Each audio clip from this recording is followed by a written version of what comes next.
Satgas Penanganan COVID-19 telah membuka Bali untuk pelaku perjalanan luar negeri PPLN yang memiliki tujuan berwisata.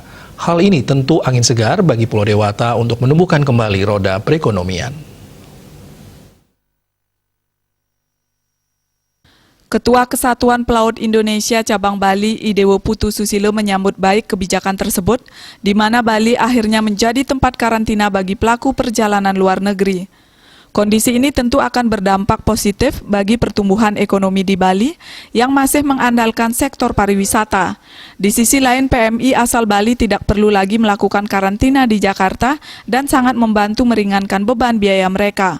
Rekomendasi karantina mandiri bagi para PMI hanya diberikan kepada mereka yang mengalami kedukaan keluarga kandungnya saja. Diinformasikan juga bagi para PMI asal Bali yang akan melakukan vaksinasi tahap ketiga atau booster, jenis vaksin yang tersedia saat ini adalah AstraZeneca dan sudah difasilitasi oleh pemerintah Provinsi Bali. Yang lebih menggembirakan lagi, bagi para PMI, mereka tidak perlu lagi harus karantina di Jakarta dan mereka bisa melakukan karantina di Bali, sehingga selain ada penghematan biaya dan juga sangat membantu terhadap pergerakan perekonomian yang ada di Bali ini. Jadi khusus bagi para PMI yang memang mempunyai kedukaan seperti itu, selama ini yang sudah berjalan, itu yang kami rekomendasikan demi kepentingan yang memang sangat-sangat penting dan dibutuhkan terkait dengan upacara kedukaan itu sendiri.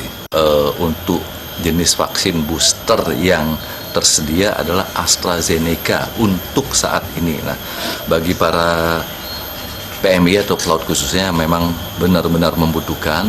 Jadi fasilitas ini sudah difasilitasi oleh pihak Pemda Bali. Dewo Susilo juga sangat berterima kasih kepada Gubernur Bali yang senantiasa memperjuangkan kepentingan masyarakat, khususnya para PMI dan pelaut Bali demi Bali bangkit. Pihaknya juga mengimbau kepada PMI asal Bali agar senantiasa mematuhi aturan yang diberlakukan oleh pemerintah, terutama disiplin protokol kesehatan selama masa karantina nanti. Andika, Bali TV.